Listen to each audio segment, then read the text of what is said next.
There just never feels like a time where I'm not going to be a Mercedes driver.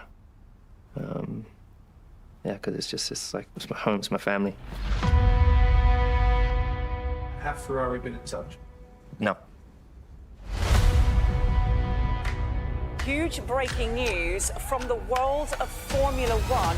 Lewis Hamilton joining Ferrari for the 2025 season. I've had the longest team driver relationship with Lewis that, to my knowledge, existed. Lewis, this is Toto. You never stop to amaze us. Congratulations. The success we achieved together was probably the biggest that the sport have ever seen. Lewis Hamilton, champion of the world! Winning 8 consecutive constructor championships. Very fond memories. And then after 12 years being part of the team, Lewis tells me I'm going to Ferrari, which is like, really? Toto obviously didn't see it coming. Lewis, that's his biggest asset.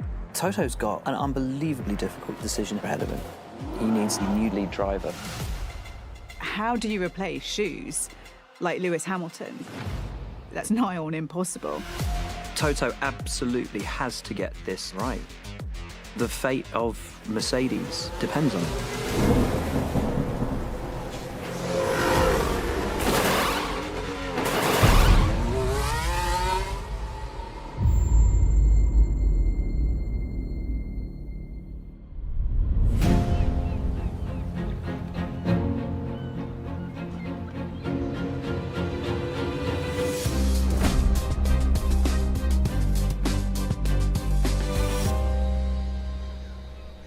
Hi. Hey. I just got back from school. I was up at 5 o'clock this morning. I heard you, yeah. But there's a lot going on, no? Well, you can say that.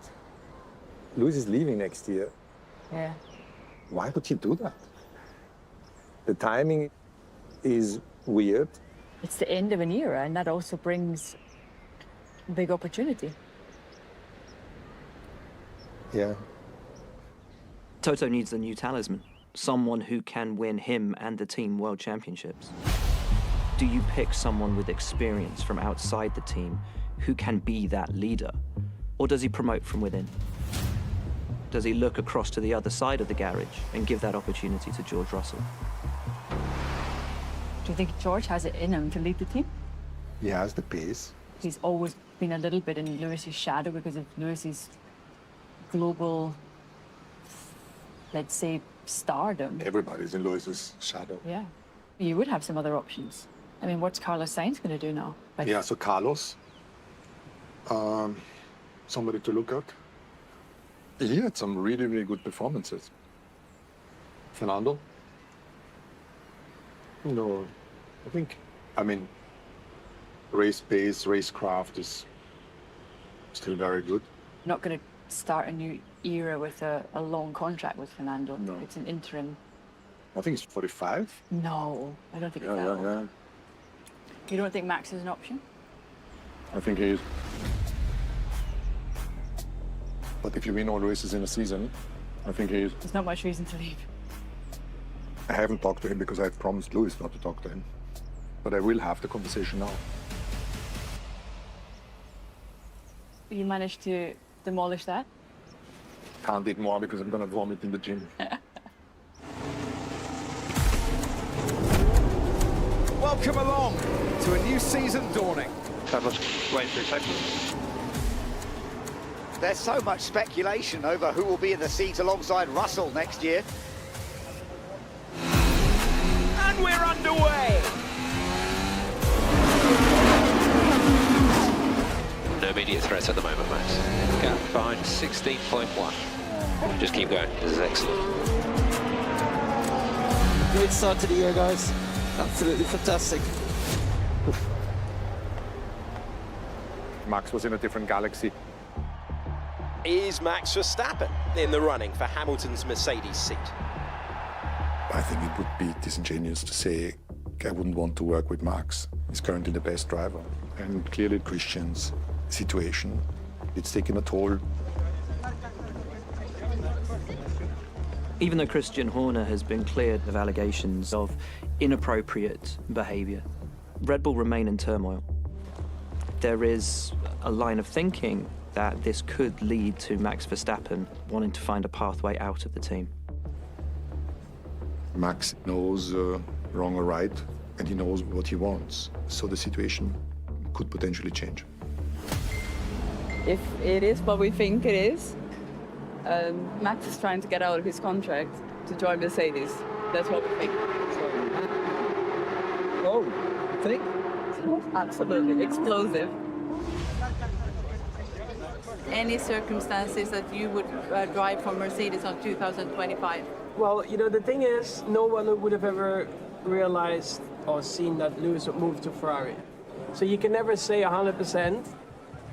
Max's father, Jos, and I have been speaking regularly about what was happening and how we were to go about it when it comes to Max or Mercedes. For Mercedes, to even get into a room with Max to discuss his future, God, 2 months ago, didn't seem even vaguely possible. So everything okay within your company? Yeah, it's good. Yeah. So the Max will stay?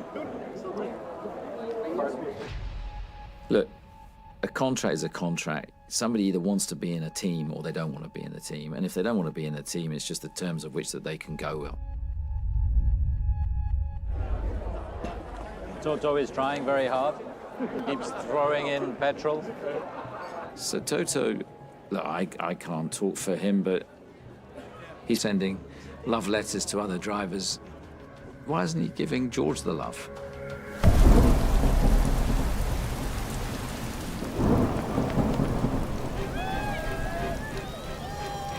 Morning, guys. Morning. This is beautiful British summer, isn't it?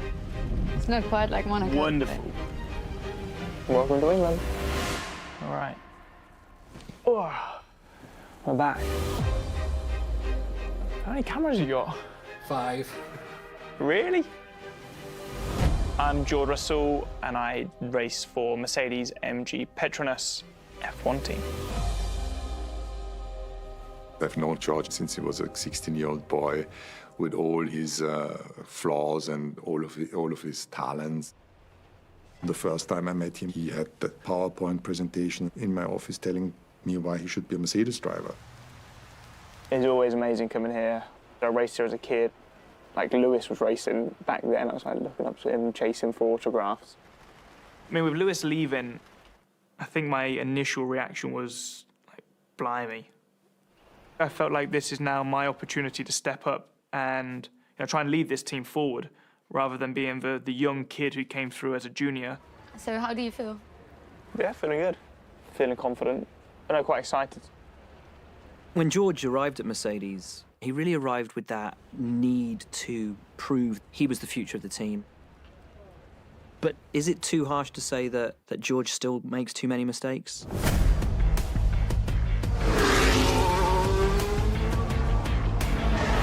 George Russell hits the wall. Look at that debris. There are different philosophies on why George has made so many errors at critical moments in races. George Russell trying to fight his way past. Russell mistake. Some it's just bad luck.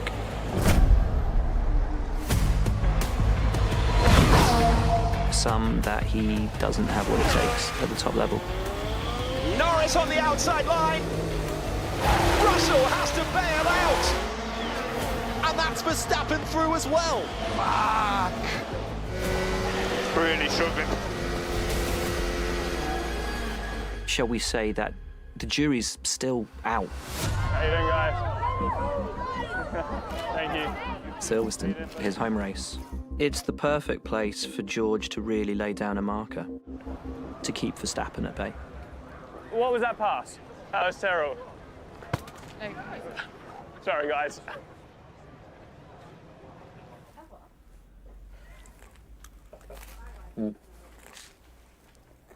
Not very good.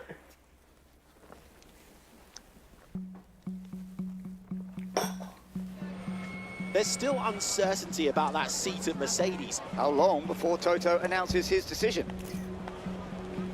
I think today, probably asked about drivers, for next year. Yeah.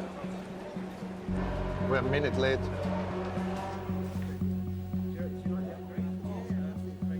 Toto, you've yet to tell us who George Russell's teammate is going to be next year. I think it's much too early for us to commit to a driver.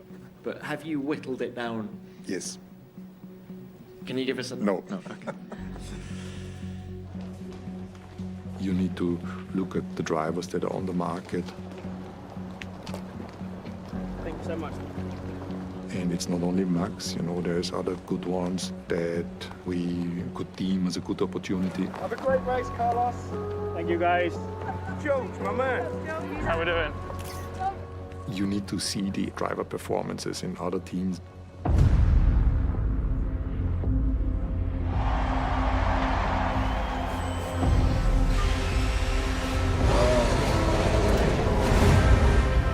This is qualifying to set the grid positions.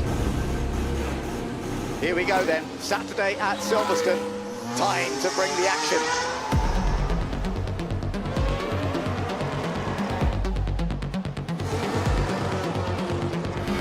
Push.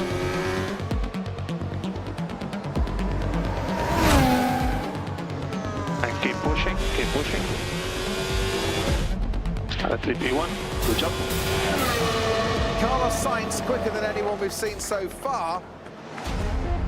Okay, Max.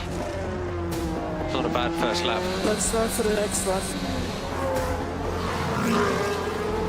Keep up the pace.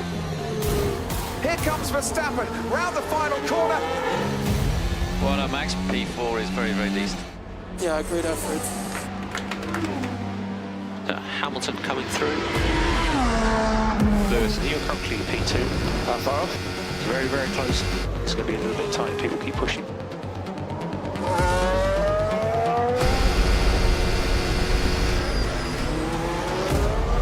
You're P1. Thanks, mate.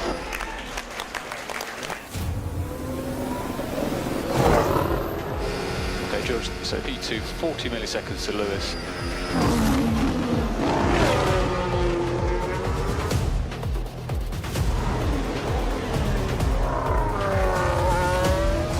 Keep pushing. Yeah, copy.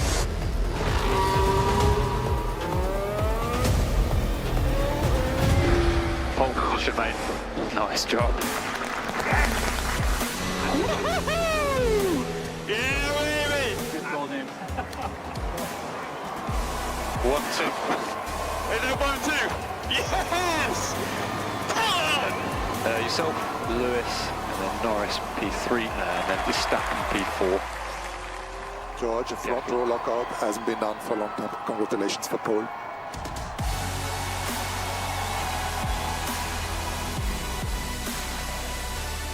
So far, so good. Getting better.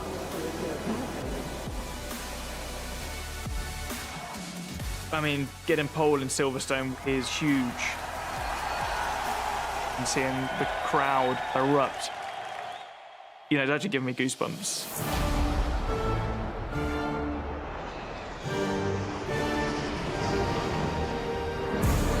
Lovely to be here at Silverstone in preparation for what could be an absolutely amazing race.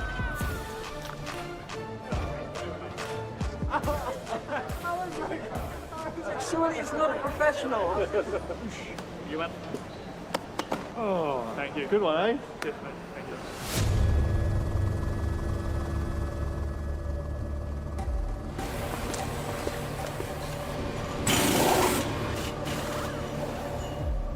Silverstone is such a great circuit where you have to put your balls on the dashboard.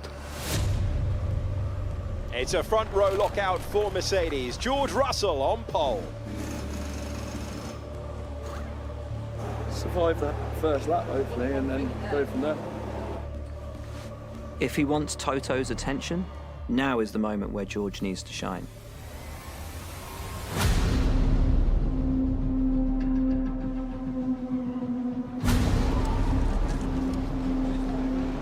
I'm looking at the drivers to see who is really fierce. The most competitive, giving the best possible performance.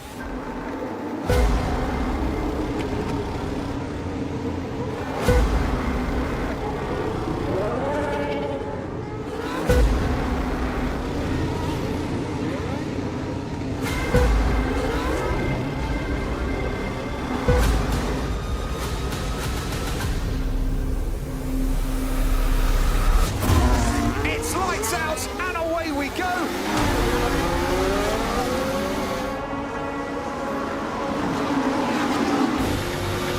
Looking good, George. Max, now. Verstappen gets into third. Gap to Russell, 1.5.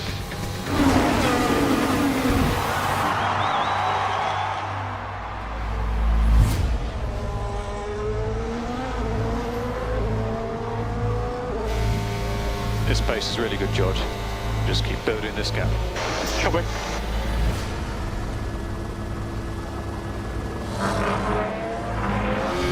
George, expecting first shower in 5 minutes. The rain of a distance looks very heavy. Races can be very unpredictable. The great drivers are the ones that capitalize on a good car in various conditions. In the dry, in the wet, with the combination of raw talent and intelligence. The rain is approaching. I'm happy. Okay, good. That, for me, encompasses a great driver. Rain starting to pick up now. Very damp.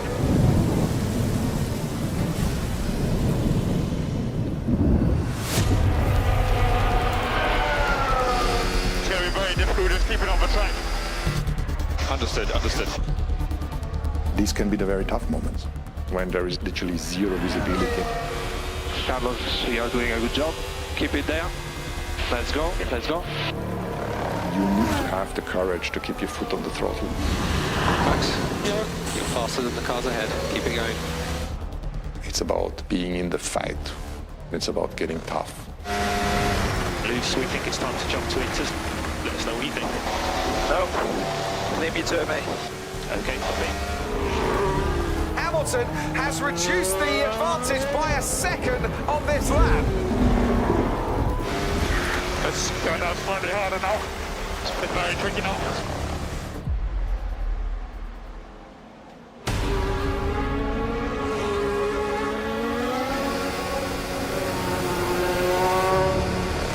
We can afford to push a little bit more.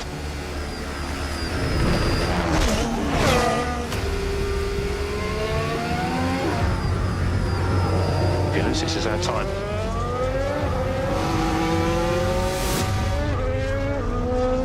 You are currently P1.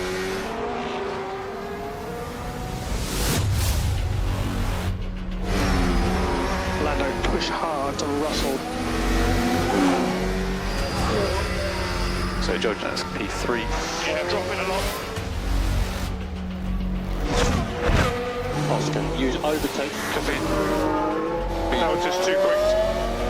P4. What has happened to George Russell? It's getting very tricky. How many laps do you think we'll be on the tyre? We've got high temps currently. Okay, so we need to box. Retire the car, George. For heck's sake. Russell is retiring. Yep, that's good for us.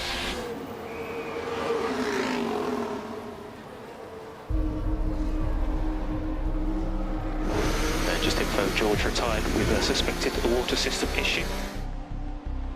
Even before the DNF, I'm not convinced that it was going to be George's day. A few too many mistakes left the door open for other drivers. It was probably his race to lose, and he did. George cracked under pressure. Yeah, again.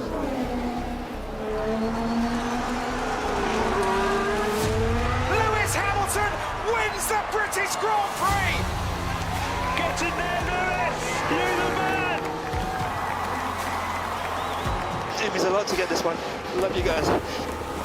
What a sign of for our joint trajectory here on the British Grand Prix. We couldn't wish for anything better. Max Verstappen, second behind Hamilton. Well done, Max. We can be very pleased with that. Great job. Solid race. Yeah, very solid race. Very good job. You probably thought that you were going to win it with George Russell, maybe not Lewis Hamilton. What happened there? I'm sorry for George that he DNF'd. You know, the two of them should have been on the podium.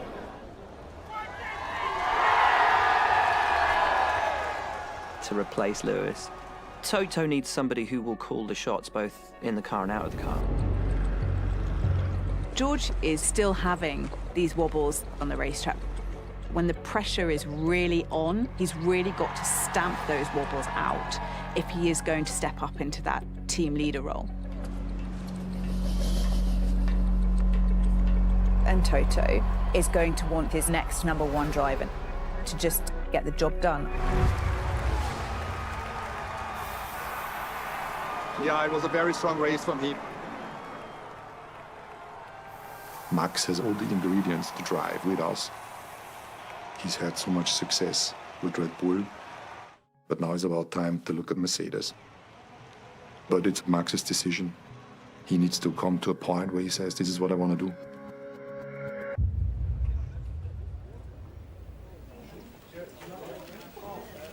Question for Max. You will stay in Red Bull 100%? We are focusing also already on next year with things that we can implement on the cars. So I guess that should say enough of where I'm driving next year. Simple yes or no. Will you be driving for Red Bull next year, please? Okay, yes. Toto, if he does want a Verstappen for next year, then I guess Jos is potentially available.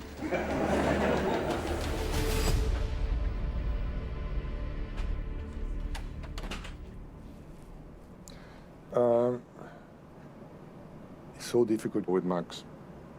There is a 1% chance that Max changes his mind. Yeah. What are we going to do? So let's go through the options. Yeah. Carlos? He's a great guy. I mean, how he's finished the last season was strong. We agree we don't want to rush. Yeah. The question is, can he afford to wait? Okay, so who else? What about George? He needs to deliver. That's the only criteria that is important.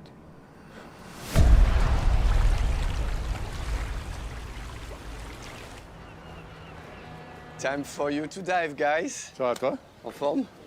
George, everything's okay? Yeah, very good. You want to know where you go today? Yeah, okay. There is a nice reef around 30 meters. Yeah, okay. It's okay for you? There's a competition or training today? There's no competition. I don't want to drown my driver. Okay. We have to keep, we have to keep him safe. Keep him safe. Yes. All right, let's do it. You're ready to go. In Formula One, such as in life, you have to take calculated risks. Calculated risk is when even the worst outcome is something that is manageable. George always had the raw speed and the talent. I know where his potential is. But to be my lead driver, he needs to continue on that trajectory. Faultless execution under pressure matters.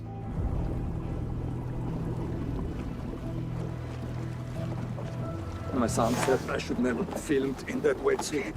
He's showing my best side. In Silverstone, I was struggling. It is what it is. We don't need to talk about the speed. You always had that. You just need to win races. Exploit every opportunity. Drive it home when we have the car. Be a leader. Be bold. This is what you need to be capable of. I feel ready to step it up, to reignite something.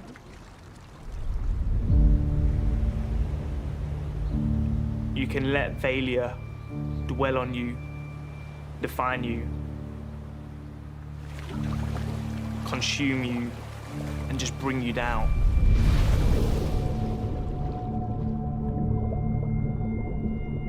Toto's looking for a leader, and I know exactly what I need to do.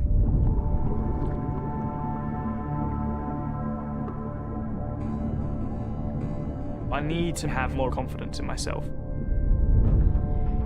To be the driver leading the team, to show that I am that driver who's winning. Ultimately, it's on my shoulders to make it happen.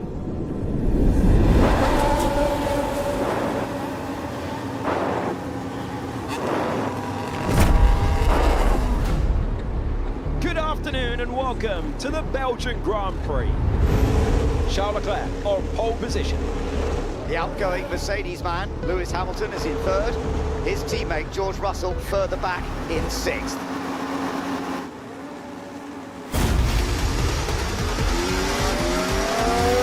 Side by side we go with Lewis Hamilton and Sergio Perez. Onto the gravel for Lando Norris. That gives an opportunity to George Russell. Well done, mate.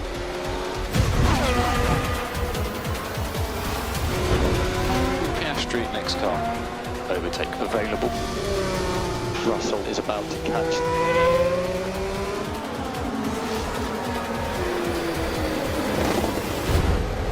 Oh, mistake by Russell. He's back behind Piastri.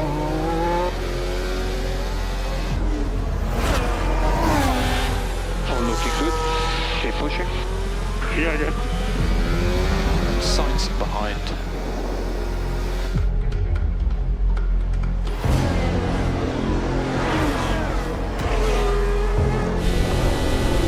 Pushing like this. Copy.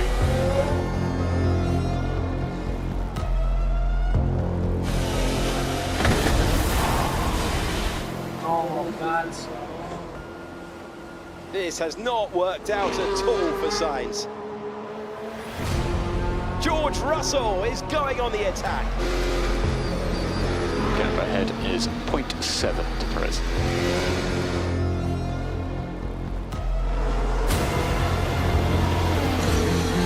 Russell car behind at 0.6.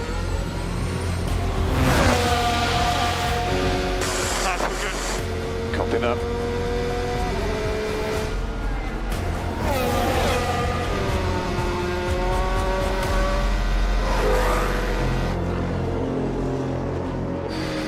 Really good job, well done, mate.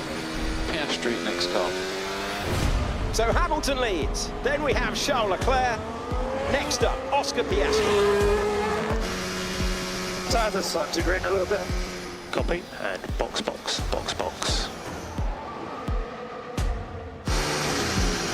Hamilton pits from the race lead, and Charles Leclerc in as well.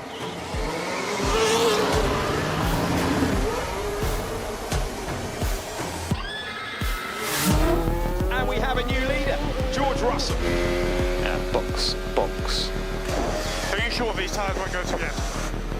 They will, but we think it's quicker to stop. At the moment, they're just going quicker and quicker out the tyres.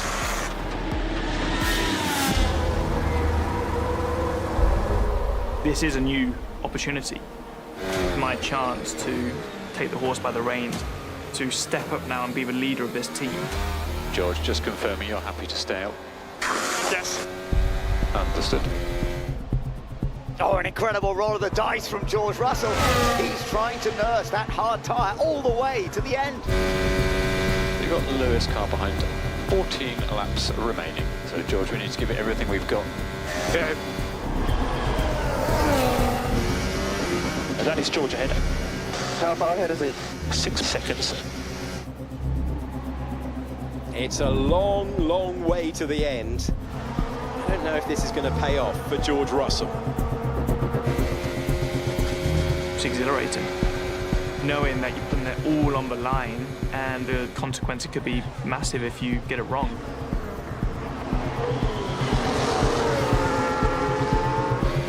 But equally, if you get it right, it's pretty spectacular. This is where he comes under serious pressure. Am I on target with being or not? It's close. It is close. Final lap.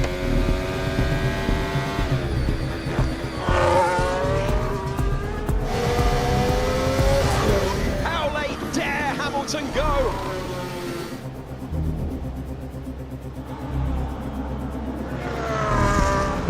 It will be a Grand Prix win, and by a brilliant drive from George George Russell.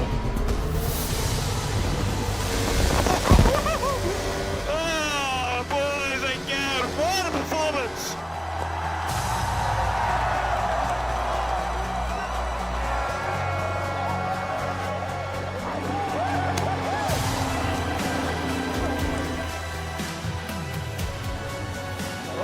That was all right.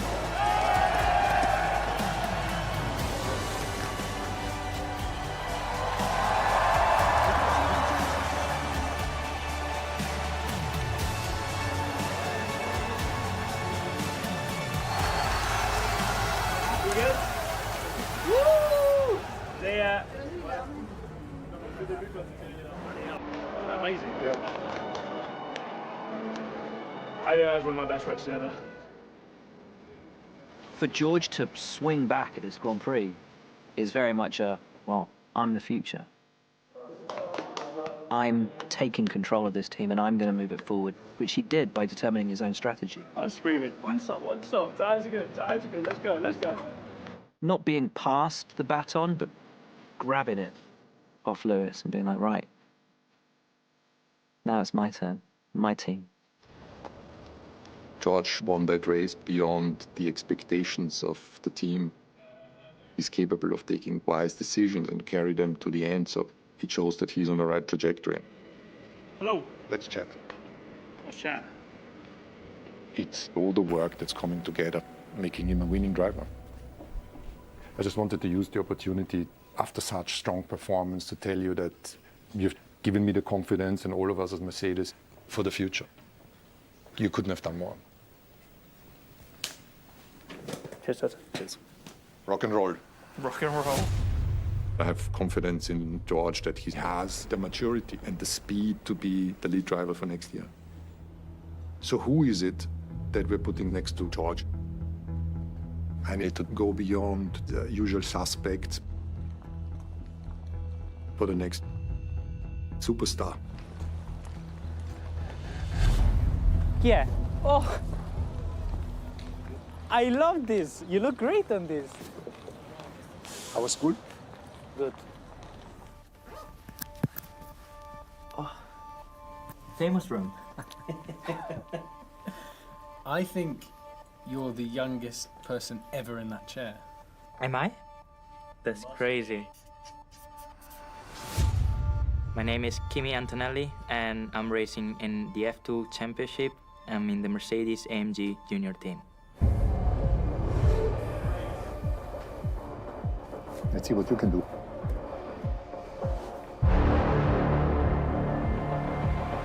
Have you got your actual driving license? No. I'm 17 still.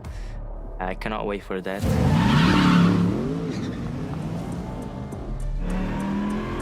High speed. Here we go. Now, ready to push more the straights.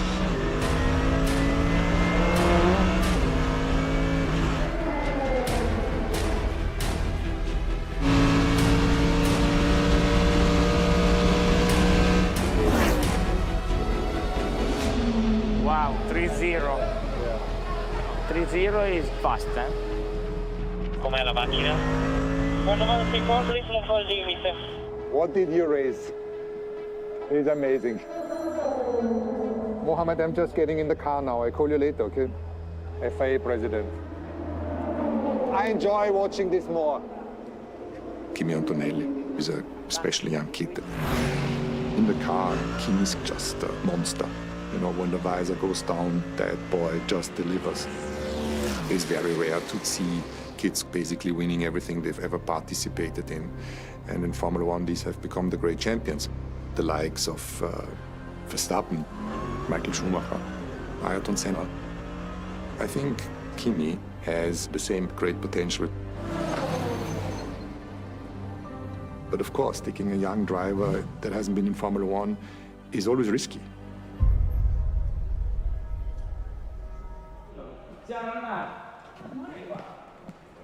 Kimi can be a great success of the future.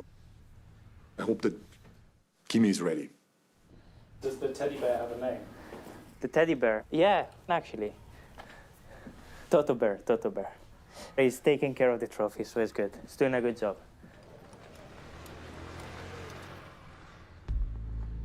Hello. Ciao. We've organized that WhatsApp call to break the news that you're a Mercedes Formula 1 driver next year. Oh my God. That's a great news. Feels good, to be honest. Like, bit weird. It's something I've dreamed of for since I was a kid. We have super confidence in you. We are super happy, and we will do this together. Quindi ditemi qualcosa perché non ho sentito Sono Mercedes. Vado qua. Del prossimo anno. Ci dobbiamo fare. Mamma mia. I've taken my decision. George Russell and Kimi Antonelli, and that feels really good. Done deal. Kimi Antonelli is confirmed as Lewis Hamilton's replacement at the team. Can an 18-year-old jump straight out of Formula 2 and compete with a Max Verstappen? That's the question. All right. Are we smiling here, or what are we doing? Yeah, always smiling because you're happy. Okay, so happy. That's correct. 3, 2, 1. Come on, Dan, make them laugh. Where's Lewis?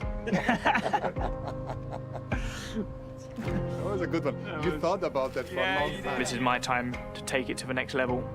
Also help Kimi on his journey. The same way as I was a young kid going in against Lewis. What's the story behind this? Where's Lewis? He's not here. Okay. Okay, I just got it now. It's clear that George will be leading the team, and Kimi will be greatly benefiting from George. It's English jokes. Yeah, you'll get used to it. Yeah, you get it. But on the other side, Kimi has the speed, and it's going to challenge him. The potential for next year is very exciting. Ferrari is not happening for me next year. The race is on to see who can sign Sainz. There is real competition. When you want something, you usually get it. Is that right? Yes. Carlos is at risk of not winning a race again, ever. We're good friends, but it doesn't mean anything when you're on the track. Singapore is one of those tracks that you know stuff's about to happen. Be careful. We are absolute animals. For fuck's sake. I want to fucking win.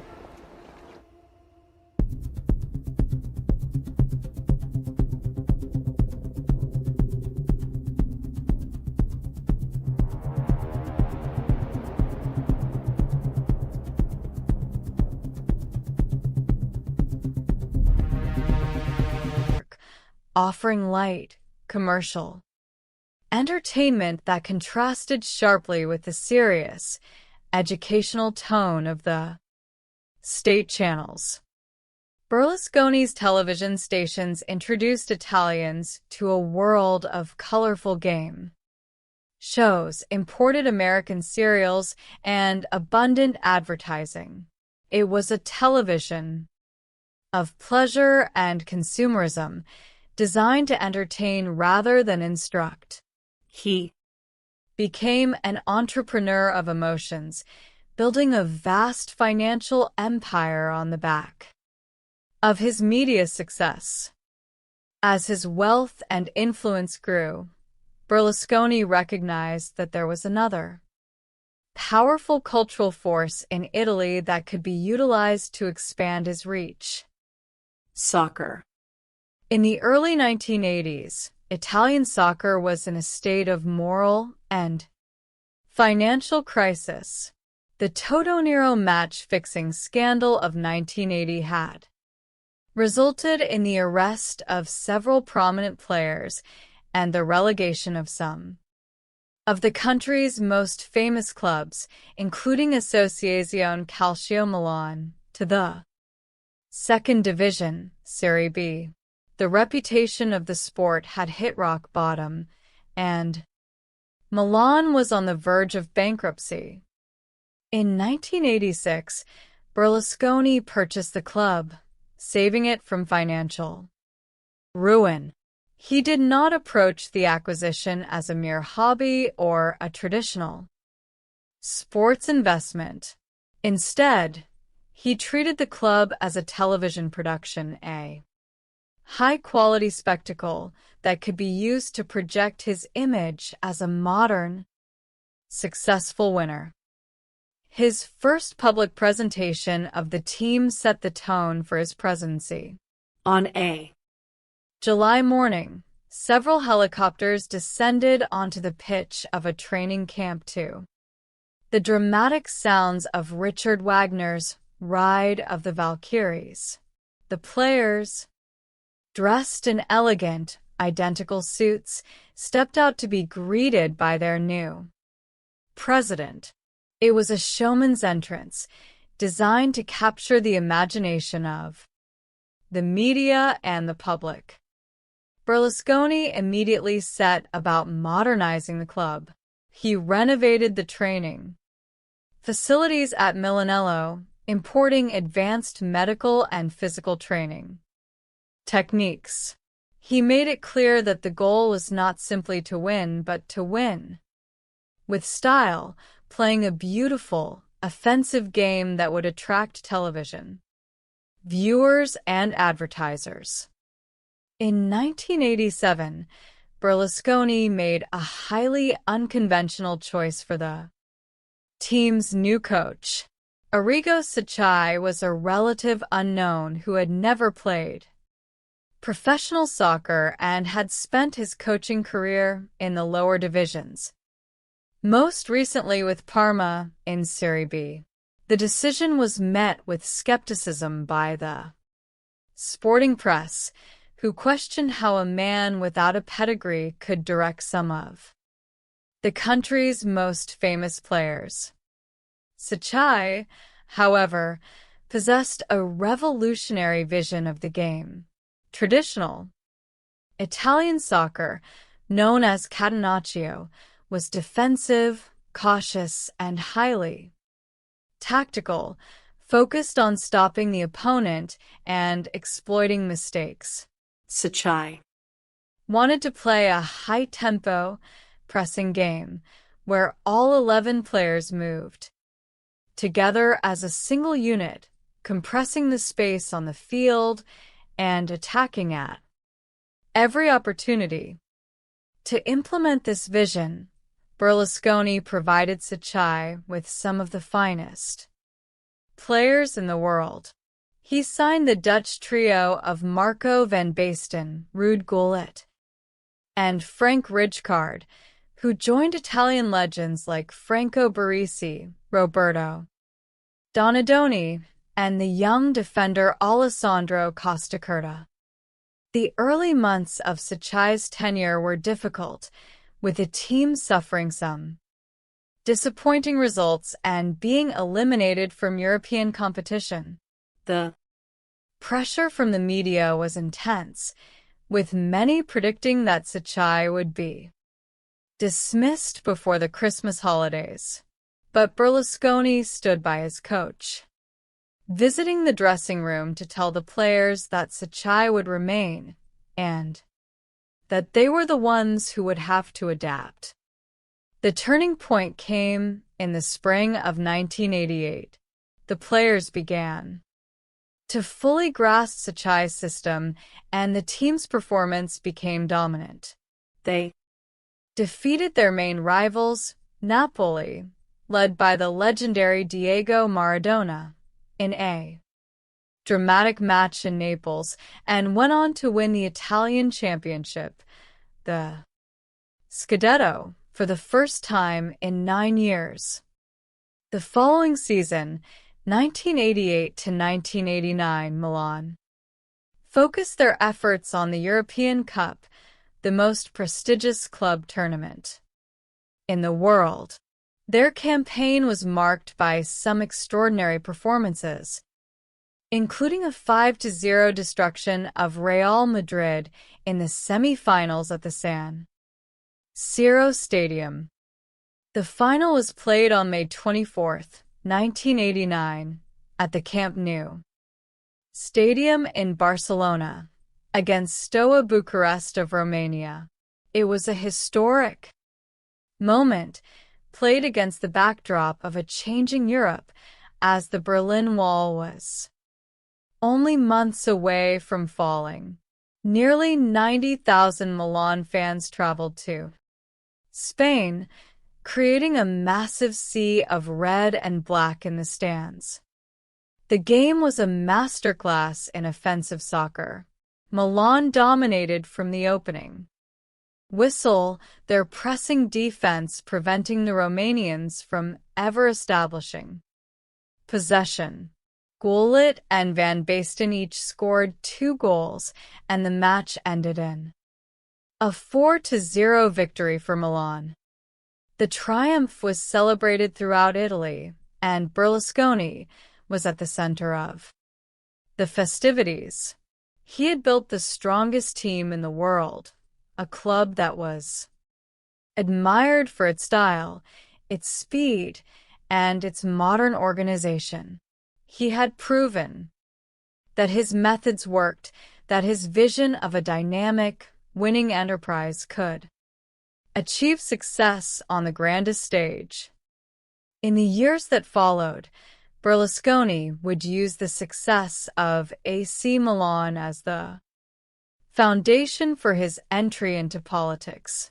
In 1994, as the old political system collapsed under the weight of a massive corruption scandal, Berlusconi launched a new political party.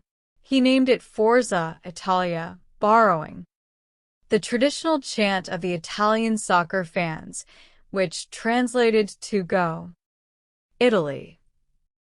He presented himself to the voters not as a traditional politician, but as a successful businessman, a man who had built a media empire and a champion soccer team, and who could now do the same for the country. His campaign was highly professional, using his television stations and his soccer connections to reach the public in a way that had never been seen before. Berlusconi was elected Prime Minister of Italy, a position he would hold on 3 separate occasions, becoming the country's longest-serving leader in the post-war era. His political career would be highly controversial, marked by personal scandals and legal challenges, but his use of sport as an instrument of power remained a defining feature of his legacy. He had recognized that in a modern, media-saturated society, the language of sport and the language of politics were deeply intertwined. By building a winning team, he had built a narrative of success that resonated with millions of citizens, demonstrating that in the modern world, the path to power could sometimes run through the stadium gates of San Siro. As the years passed, these 3 stories of rules, races, and empires began to occupy a shared space in the history of modern culture. Each represented a moment when the traditional boundaries of sports and public life were blurred, and where the decisions of individuals had consequences that reached far beyond the field of play. In New England, the memory of the tuck rule game remained a source of endless debate. Walt Coleman, the referee who had made the historic decision, would never work another game involving the Oakland Raiders, but he would continue to referee professional games for nearly 2 decades, his name forever linked to that snowy night in Foxborough. The rule itself was eventually eliminated by a vote of the team owners in 2013, but its impact could not be undone. It had served as the catalyst for one of the most successful runs in the history of professional sports, demonstrating that sometimes a single decision under a winter sky can change the course of history. In college football, The 1997 Heisman race remained a benchmark for individual excellence and media narrative. Charles Woodson's victory as a defensive player was viewed as a rare moment of historical disruption, a recognition of all-around talent over traditional statistics.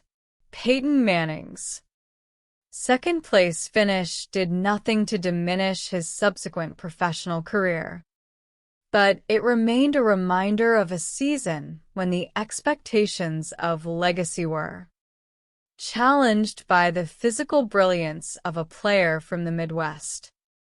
And in Italy, the story of Silvio Berlusconi and AC Milan stood as a powerful example of how sport can be used to shape the political and cultural landscape of a nation. Berlusconi's success was built on his understanding of the public's desire for entertainment, style, and victory, and his ability to deliver those things through the medium of soccer.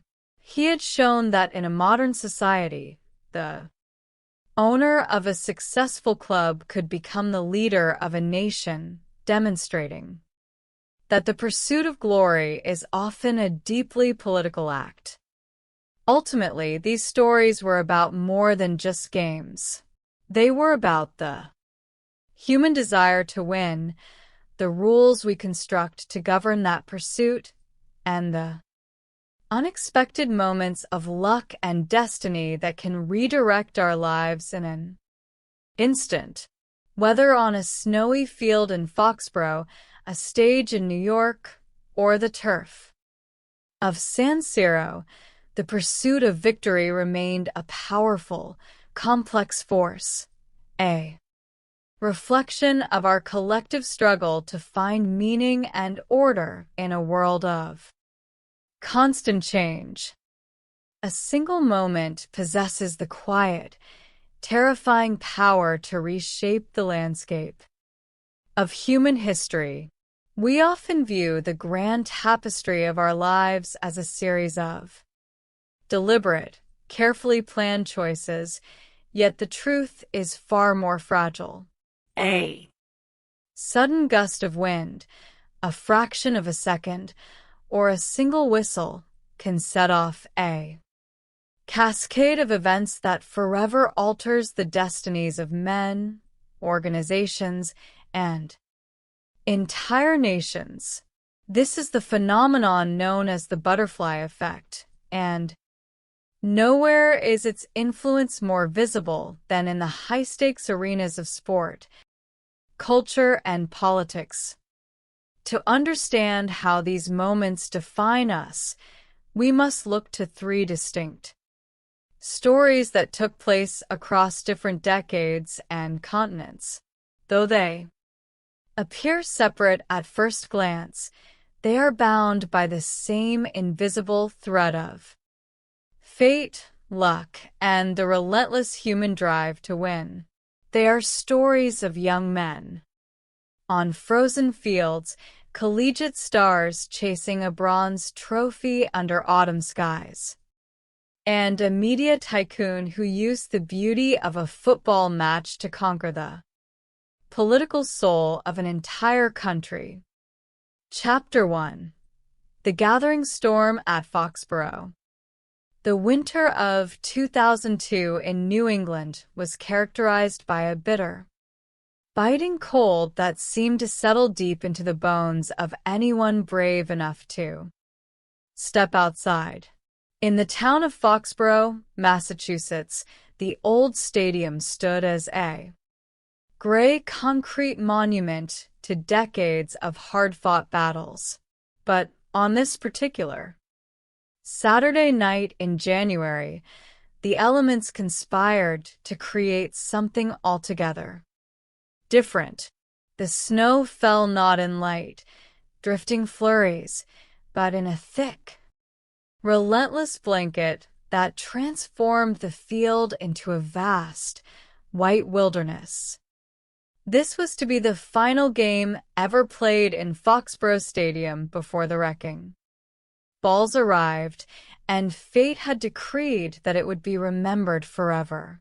The New England Patriots were hosting the Oakland Raiders in the American Football Conference semifinals. It was a matchup steeped in history, carrying the heavy baggage of past grievances. To those who remembered, the history between these two franchises was written in bruises and bad blood. There was the 1986 playoff game in Los Angeles, which the Patriots won by 27-20, only for a wild post-game melee to erupt, resulting in Oakland general manager Matt Millen striking the New England general manager Patrick Sullivan. Even more painful was the memory of August 1978, when a young Patriots wide receiver named Darryl Stingley lay paralyzed on the turf after a devastating legal hit from the Raiders' defensive back Jack Tatum.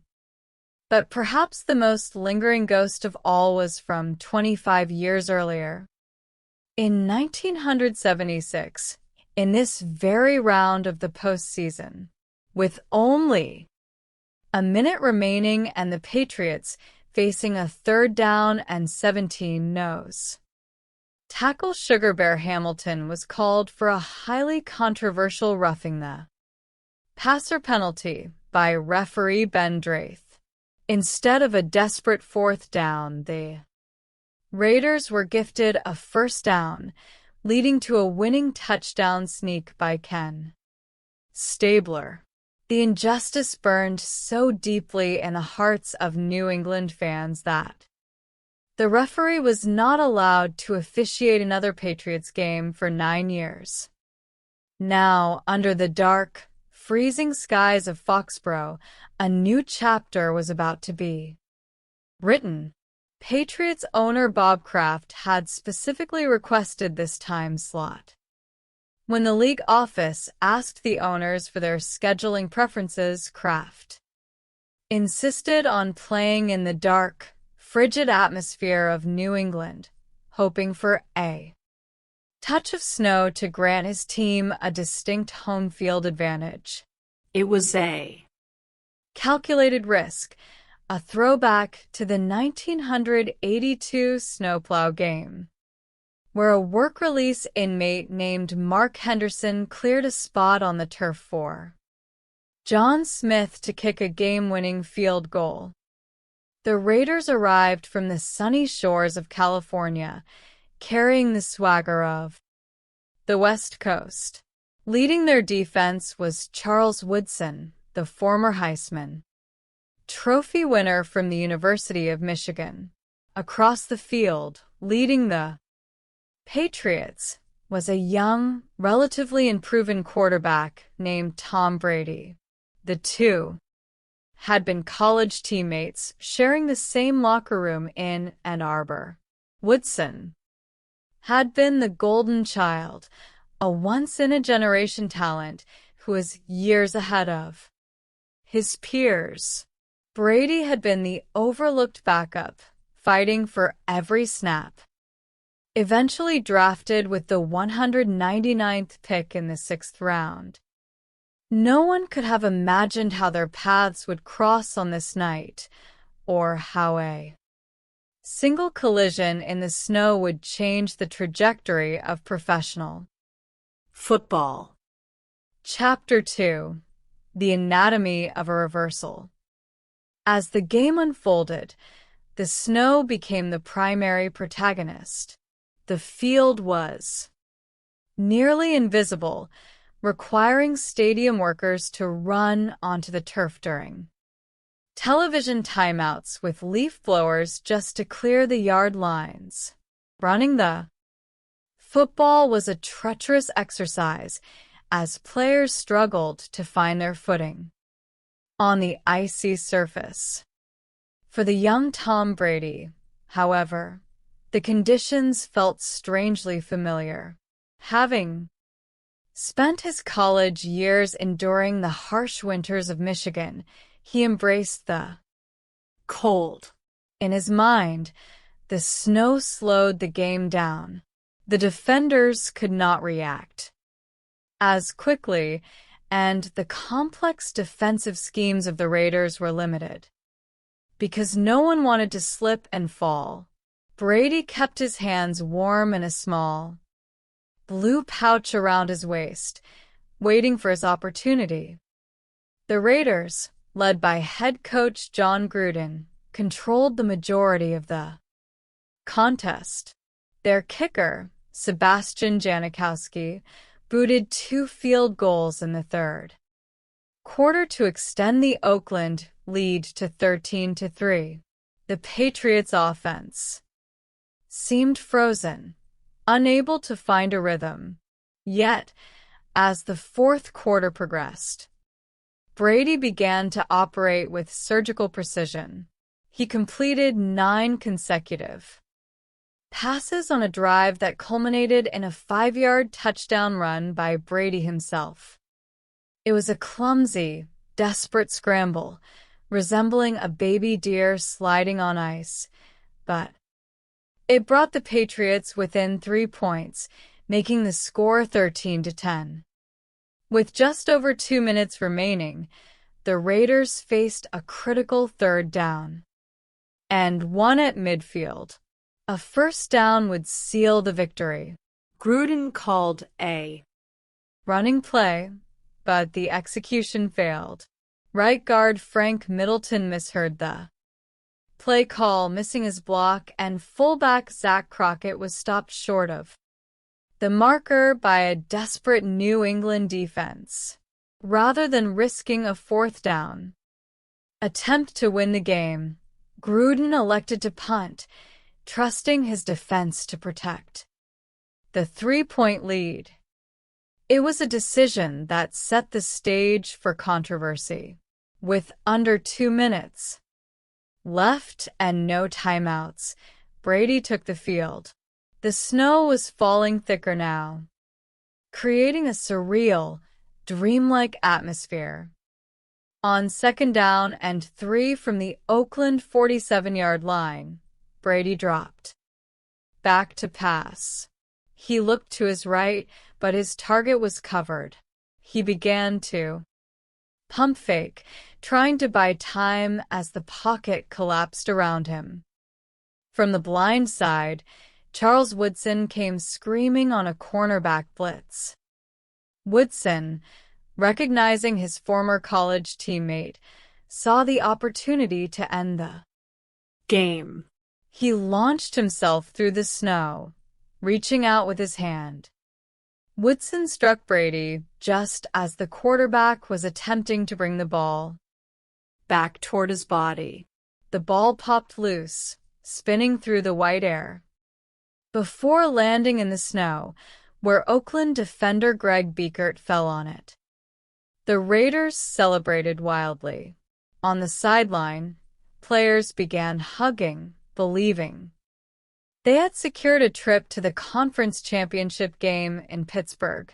Brady walked off the field with his head bowed, the weight of defeat heavy on his shoulders. He had never heard of the rule that was about to save him. Chapter 3, Rule 3, Section 22, Article 2. In the broadcast booth, commentators Phil Simms and Greg Gumbel struggled to make sense of what they were seeing. To the naked eye, it was a clear-cut sack and a fumble, but referee Walt Coleman received a message from the replay booth. The play was under review. Coleman walked over to the sideline monitor, shielding his eyes from the driving snow as he watched the grainy footage. At the heart of the review was a highly obscure piece of the National Football League rulebook, Rule 3, Section 22, Article 2. The rule stated that when an offensive player is holding the ball to pass it forward Any intentional forward movement of his arm starts a forward pass. Crucially, the rule added that even if the player loses possession of the ball, as he is attempting to tuck it back toward his body, if the ball comes loose, before he gets it safely tucked against his side, it must be ruled an incomplete pass. To the Raiders, this interpretation seemed to defy common sense. Brady was clearly no longer attempting to throw the ball. He was trying to protect it. Yet, by the letter of the law, because his arm had moved forward and he had not yet secured the ball against his torso, the forward pass had never technically ended. After a tense, agonizing wait, Walt Coleman stepped back onto the snowy field. He switched on his microphone, his voice echoing through the silent stadium. After reviewing the play, the quarterback's arm was going forward. It is an incomplete pass. The stadium erupted into a mixture of disbelief and jubilation. The Patriots had been given a second chance, a miraculous reprieve in the snow. For the Raiders, it was a devastating blow, a moment where the rules of the game felt as though they had been rewritten mid-flight. With renewed life, Brady moved the Patriots down the field, setting up a 45-yard field goal attempt for kicker Adam Vinatieri. The kick was nearly impossible. The snow was several inches deep, and the wind was howling. Yet, Vinatieri struck the ball cleanly, watching it sail through the winter night, barely clearing the crossbar to tie the game at 13. In overtime, the Patriots won the coin toss. Under the sudden death rules of the era, the first team to score would win. Brady engineered a masterful drive, culminating in another short Vinatieri field goal. The Patriots had won the game, advancing to the conference championship and eventually winning their first Super Bowl title against the heavily favored St. Louis Rams. The legacy of that single play would reverberate for decades. It established the New England dynasty, launching Tom Brady into a career that would yield 7 championship rings. Had the play been ruled a fumble, the Raiders would have likely advanced. John Gruden might never have left for Tampa Bay, and Brady might have been benched the following season in favor of the veteran Drew Bledsoe. Instead, a little-known rule became the cornerstone of a football empire. Chapter 4: The Great Heisman Race of 1997. To understand the roots of the rivalry between Tom Brady and Charles Woodson, we must travel back to the autumn of 1997. It was a golden era for college football, a season defined by intense regional passions, historic programs, and a Heisman Trophy race that remains the most debated in the history of the sport. The Heisman Trophy, awarded annually since 1935 to the most outstanding collegiate football player in the United States, had long been the domain of quarterbacks and running backs. The trophy itself depicted a player with a ball in his hand, a symbolic representation of the offensive bias that had dominated the voting for over 60 years. No primarily defensive player had ever won the award. Entering the 1997 season, the undisputed favorite was Peyton Manning, the quarterback for the University of Tennessee.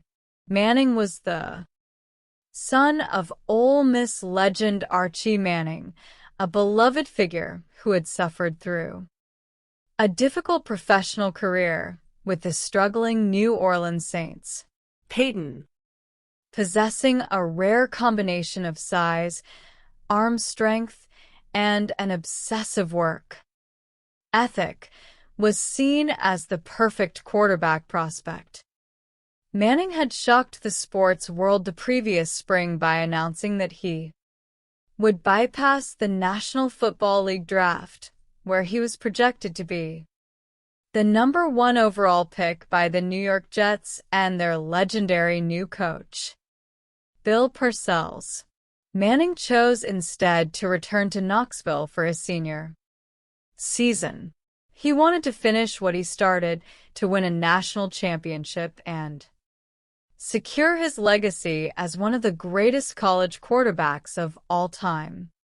For the fans of Tennessee, Manning was more than a football player. He was a cultural phenomenon. Families named their newborn babies after him, and hundreds of students camped out for days just to secure tickets to his games. He was the golden boy of the South, a clean-cut role model who embraced the pressure of being the front-runner. Yet, as the leaves began to turn and the season got underway, other stars began to emerge from the shadows, threatening to disrupt Manning's coronation. Chapter 5: The Challengers Arrive. In Huntington, West Virginia, a young wide receiver named Randy Moss was putting together a season of breathtaking athleticism. Moss, standing 6 feet 5 inches tall with blazing speed, had arrived at Marshall University after a troubled past. A high school fight had cost him a scholarship at Notre Dame, and a subsequent probation violation had led to his dismissal from Florida State. At Marshall, Moss found redemption. He dominated opponents with an ease that seemed almost unfair, catching 28 touchdowns as a freshman and continuing his historic pace into 1997. Though Marshall was a smaller school, Moss's weekly highlights made him a national sensation, proving that raw talent could transcend regional boundaries. Meanwhile, in the Pacific Northwest, Washington State quarterback Ryan Leaf was carving up defenses with a brazen confidence. Leaf, possessing a powerful arm and a fiery personality, led the Cougars on an unexpected march toward the Rose Bowl. He was the antithesis of the quiet, polished Manning. Leaf played with a swagger and a chip on his shoulder that polarized fans but captivated professional scouts. But the most significant threat to Manning's Heisman ambitions resided in Ann Arbor, Michigan. Charles Woodson was a junior cornerback who did not understand the meaning of the word limits. His coaches at Michigan recognized early on that he was too talented to remain solely on the defensive side of the ball. Woodson began playing wide receiver and returning punts, transforming himself into a three-way weapon who impacted every phase of the game. Woodson's defensive coordinator allowed him to play with an aggressive, instinctual style that shut down half the field. He was a shutdown corner who could tackle like a linebacker, catch like a receiver, and run like a sprinter. As the Michigan Wolverines began their climb up the national rankings, Woodson's name began to appear in the Heisman conversation, fueled by a growing sentiment that the award should go to the best overall football player, regardless of position. Chapter 6: The Turning Points of Autumn. Every Heisman campaign requires a defining moment, a signature performance on a national stage that captures the imagination of the voters. For Peyton Manning, that opportunity came in September against the Florida Gators. The rivalry between Tennessee and Florida was the defining matchup of the Southeastern Conference. Manning had never beaten the Gators, and his critics argued that he could not win the big game. In the humid atmosphere of Florida's stadium, known as the Swamp, Manning fought valiantly, but the Tennessee defense crumbled, and the Volunteers fell once again. Though Manning would go on to have a spectacular season, throwing for over 500 yards and 5 touchdowns against Kentucky and leading his team to an Southeastern Conference championship victory over Auburn, the loss to Florida left a lingering doubt in the minds of some voters. In contrast, Charles Woodson's season was a crescendo of spectacular plays. In October, against Michigan State, Woodson made an interception that defied the laws of physics, leaping high into the air and reaching out with one hand to snatch the ball before landing in bounds. The climax of Woodson's campaign arrived in late November during the legendary rivalry game against Ohio State. The Buckeyes had publicly challenged Woodson, with wide receiver David Boston claiming that Woodson was overrated. Woodson responded on the field. He caught a 37-yard pass to set up Michigan's first touchdown. He intercepted a pass in the end zone to Halton, Ohio State drive. And, in the game's most iconic moment, he returned a punt, 78 yards for a touchdown, weaving through defenders before crossing the goal line and striking the famous Heisman pose. The performance was watched by millions of viewers on national television. It was the moment that shifted the momentum of the race. The media, long accustomed to awarding the trophy to quarterbacks and running backs, began to embrace the historical significance of a defensive player winning the Heisman. Chapter 7: The Envelopes in New York. On December 13, 1997, the 4 finalists gathered at the Downtown Athletic Club in New York City. Peyton Manning, Charles Woodson, Ryan Leaf, and Randy Moss sat in the historic ballroom, surrounded by former winners and the heavy silence of anticipation. In Tennessee, the tension was palpable. Fans believed that Manning's decision to return for his senior year, representing the pure ideals of college athletics, deserved to be rewarded. In Michigan, the faithful believed that Woodson's sheer dominance had redefined what was possible on a football field. The president of the Downtown Athletic Club stepped to the podium, holding the envelope that contained the collective decision of over 800 media, voters, and former winners. He opened the envelope and read the name: Charles Woodson. For the first time in the 63-year history of the award, a primarily defensive player had won the Heisman Trophy. Woodson stepped to the podium, a look of genuine disbelief on his face, and thanked those who had believed in a defensive player's dream. The reaction was immediate and fierce. In Knoxville, fans reacted with anger, believing that Manning had been unjustly denied a Lifetime Achievement Award.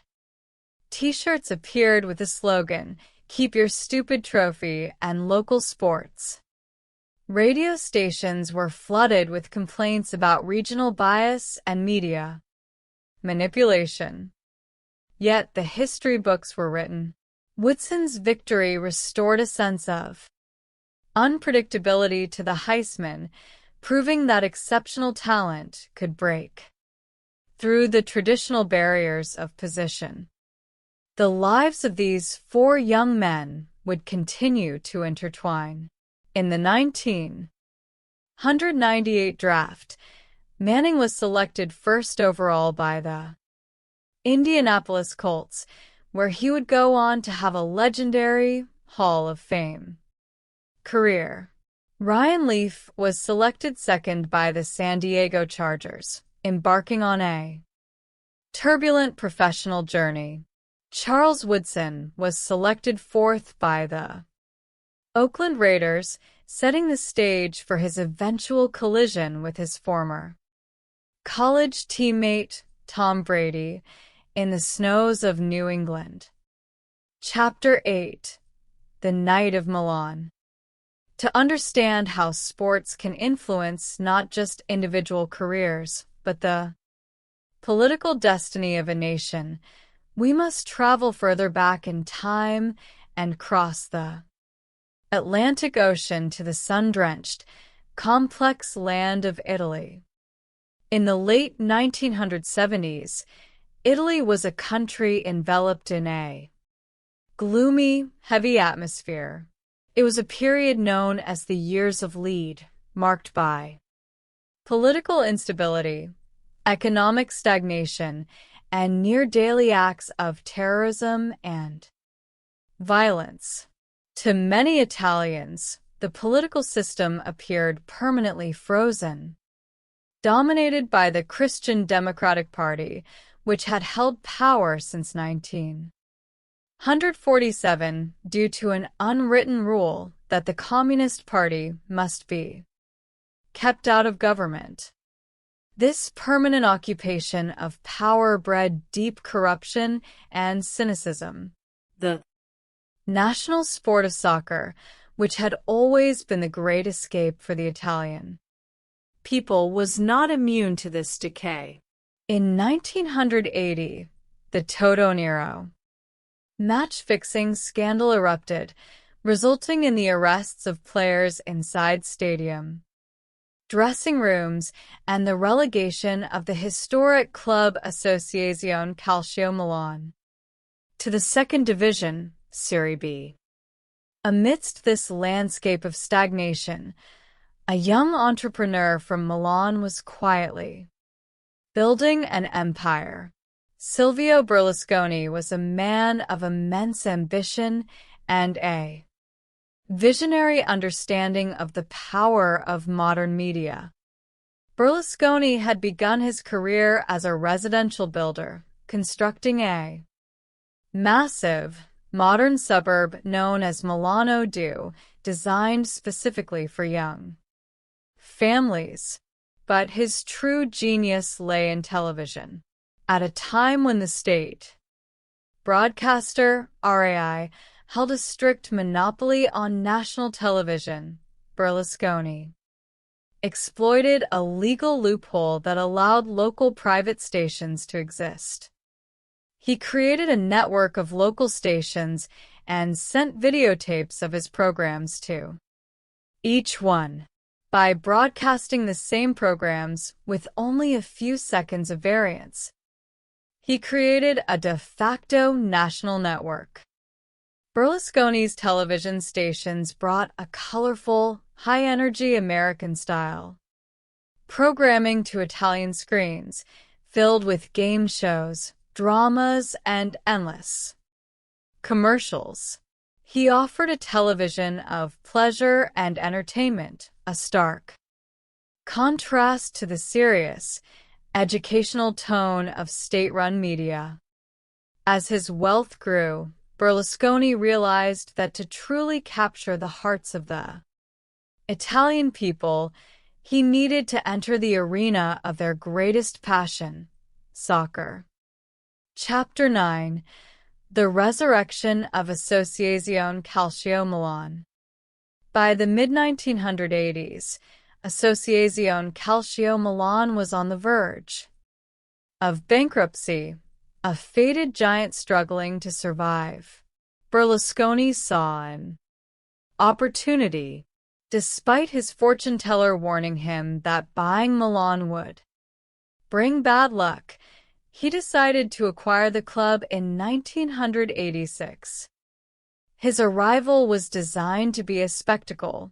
On a summer morning, a fleet of helicopters landed on the pitch at the club's training ground, Milanello. To the dramatic sounds of Richard Wagner's Ride of the Valkyries, out stepped Berlusconi and his players, dressed in elegant, matching designer suits. It was a statement of intent. Berlusconi did not just want to run a soccer club. He wanted to transform it into a symbol of modern, stylish, and victorious Milanese culture. He redid the offices, improved the training facilities down to the individual flowers, and declared that Milan was condemned to win. To achieve this, he made a series of bold, unconventional choices. He hired Arrigo Sacchi as the new coach. Sacchi was a relative nobody who had never played professional soccer and had only coached in the lower divisions. The decision was met with widespread skepticism by the Italian press, who mocked Sacchi's lack of pedigree. But Sacchi possessed a revolutionary vision of the game. Italian soccer had long been dominated by the defensive style known as catenaccio, a tactical approach focused on caution, marking, and waiting for the opponent to make a mistake. Sacchi wanted to play a beautiful, attacking game based on the concepts of pressing, zone defense, and the compression of space. He demanded absolute tactical discipline and an intense work ethic from his players.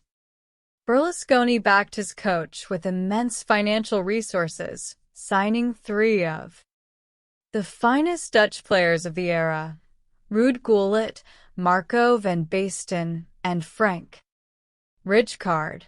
Combined with the legendary Italian defense featuring Franco Baresi, Paolo Maldini, and Alessandro Costacurta, the pieces were in place for a tactical revolution. Chapter 10: The Conquest of Europe and the Political Launchpad. Sacchi's revolution did not happen overnight. The team struggled initially, suffering an early exit from the Union of European Football Associations Cup. But slowly, the players began to master the complex pressing schemes. The turning point came in 1988 when Milan defeated Diego Maradona's Napoli 3-2 in a legendary match at the San Paolo Stadium to secure the Italian championship, the Scudetto. The style of play was breathtaking. Milan played with a speed and fluidity that Italian soccer had never seen before. Ruud Gullit, with his dreadlocks and powerful athleticism, became a cultural icon, representing a modern rock and roll style of play. In 1989, Milan set its sights on the European Cup. After surviving a dramatic, fog-shrouded match against Red Star Belgrade, they destroyed the Spanish giants Real Madrid 5-0 in the semi-final. The final was played in Barcelona against Steaua Bucharest. Over 90,000 Milan fans traveled to Spain, creating an endless line of cars decorated in red and black flags.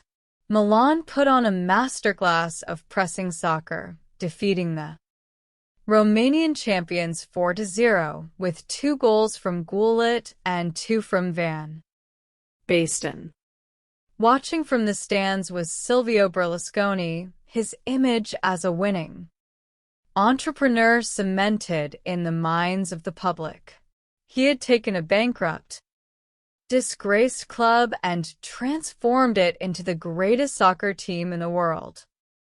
As the political system in Italy began to collapse in the early 1990s under the weight of massive corruption investigations, Berlusconi saw his moment.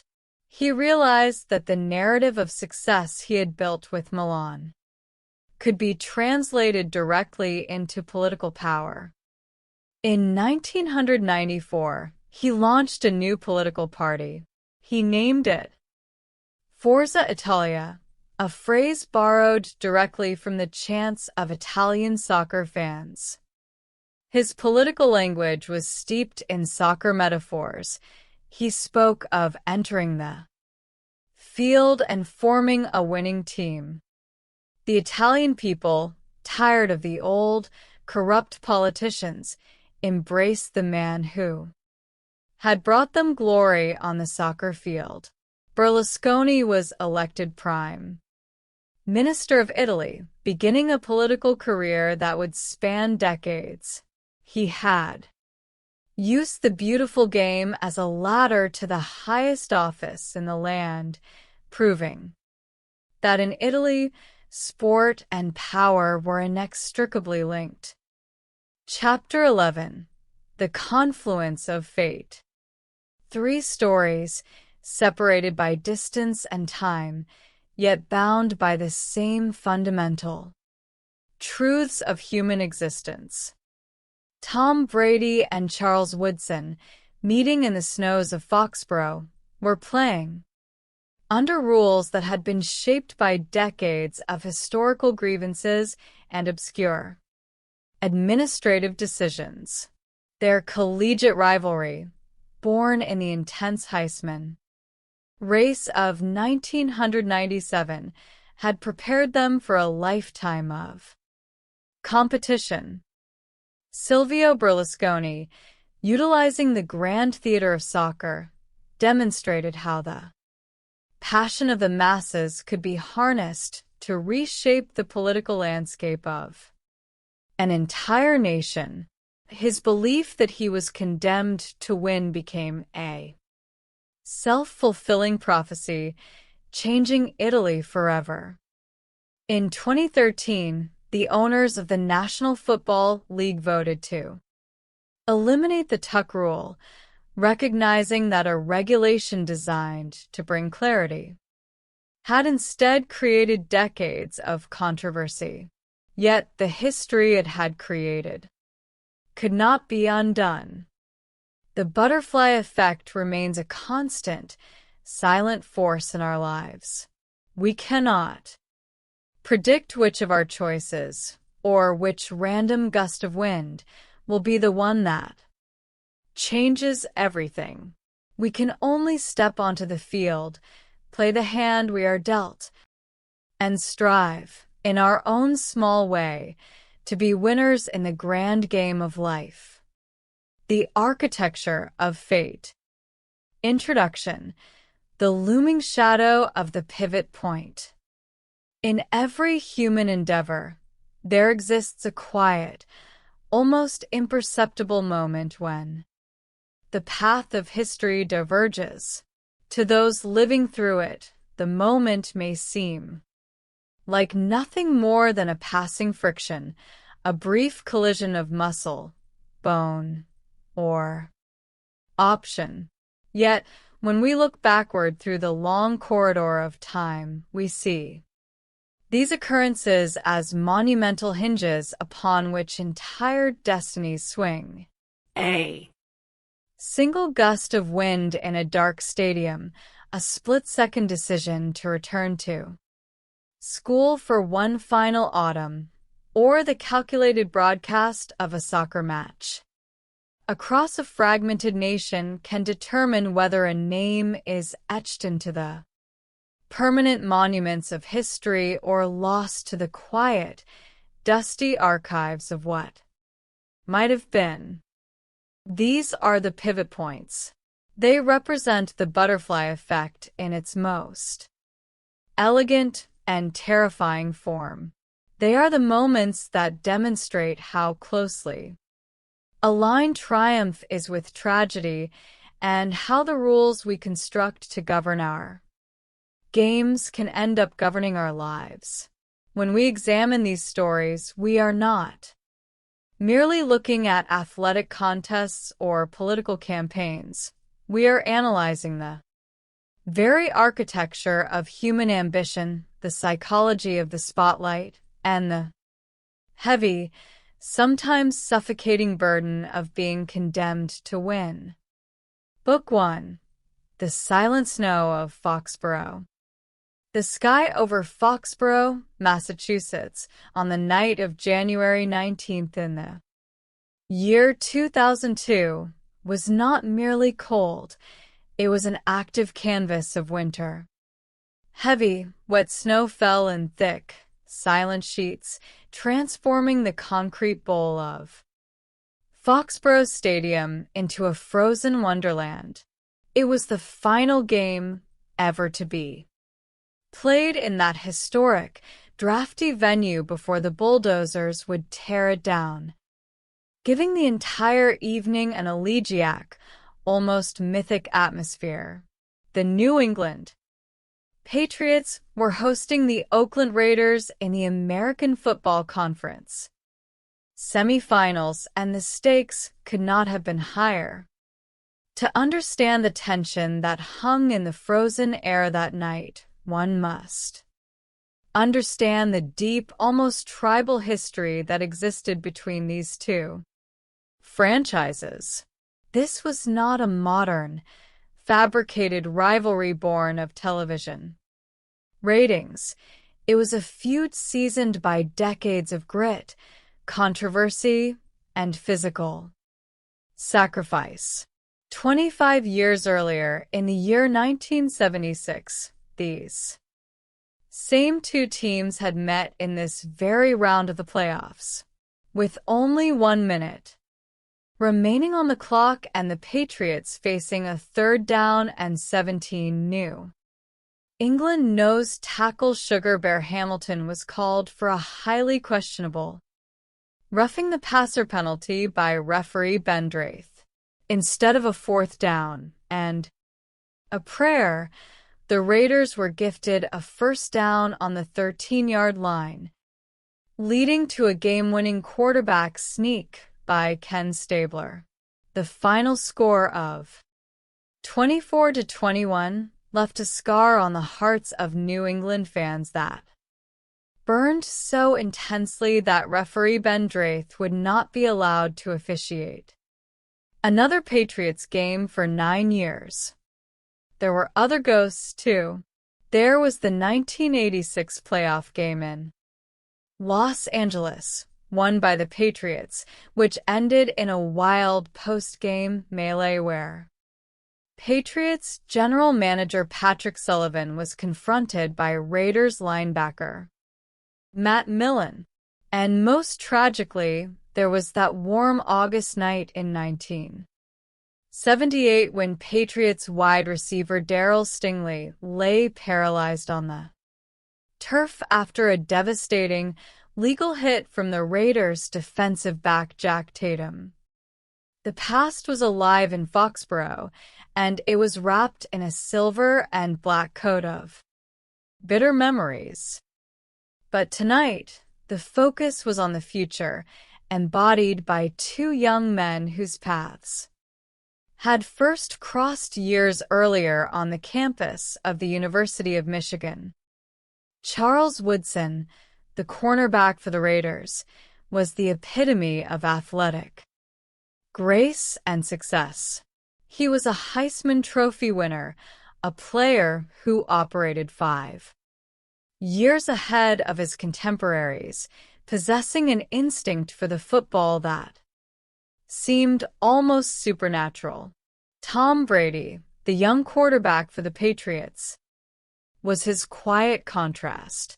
Brady was a sixth-round draft pick, selected with the 199th choice, a young man who had spent his collegiate career splitting time and fighting for relevance, only to be thrust into the starting lineup when the franchise quarterback, Drew Bledsoe, was seriously injured earlier in the season.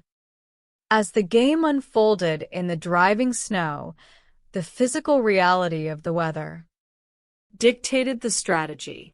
Running the football was a clumsy, treacherous endeavor. The turf was slick, and the players found it difficult to find their footing.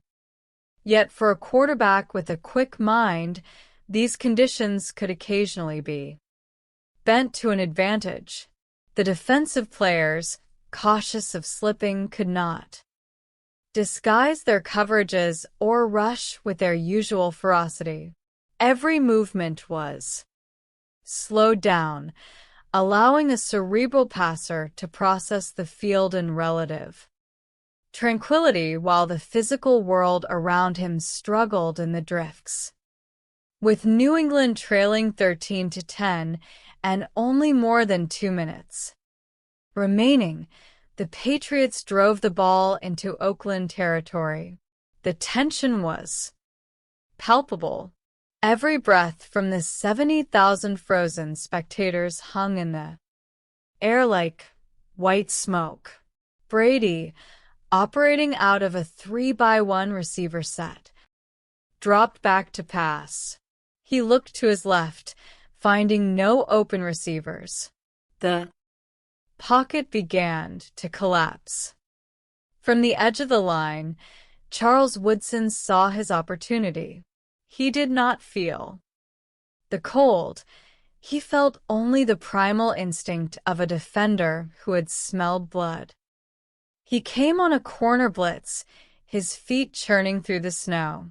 Brady, unaware of the impending danger, attempted to bring the ball back to his body, to tuck it away and preserve the possession. In a split second, Woodson collided with Brady. His arm struck the ball, sending it spinning into the snow. To every eye in the stadium, to the players on the field, and to the millions watching at home, it was a classic sack fumble. The Raiders fell upon the loose ball, celebrating what they believed was the definitive, game-ending turnover that would send them to the American Football Conference Championship game in Pittsburgh. Brady stood in the snow, his head bowed, the very picture of defeat. But then, referee Walt Coleman walked toward the replay monitor. What followed was a masterclass in the intersection of physical reality and the strict, almost pedantic interpretation of the rulebook. Coleman was tasked with reviewing the play under the framework of the newly instituted, highly obscure rule that would forever be known as the Tuck Rule. According to National Football League Rule 3, Section 22, Article 2, when an offensive player is holding the ball to pass it forward, any intentional forward movement of his arm starts a forward pass. Crucially, even if the player loses possession of the ball as he is attempting to tuck it back toward his body, if the ball comes loose before he completes the tuck against his side, it is ruled an incomplete pass rather than a fumble. For several agonizing minutes, Coleman peered into the hood of the replay monitor while the snow continued to cover the field. On the television broadcast, commentators Phil Simms and Greg Gumbel debated the physics of the play. Was Brady attempting to throw, or was he clearly trying to hold on to the ball? When Coleman finally emerged from the booth, and announced that the ruling on the field was overturned, that the play was an incomplete pass. A seismic shockwave went through the stadium. The Raiders were incredulous.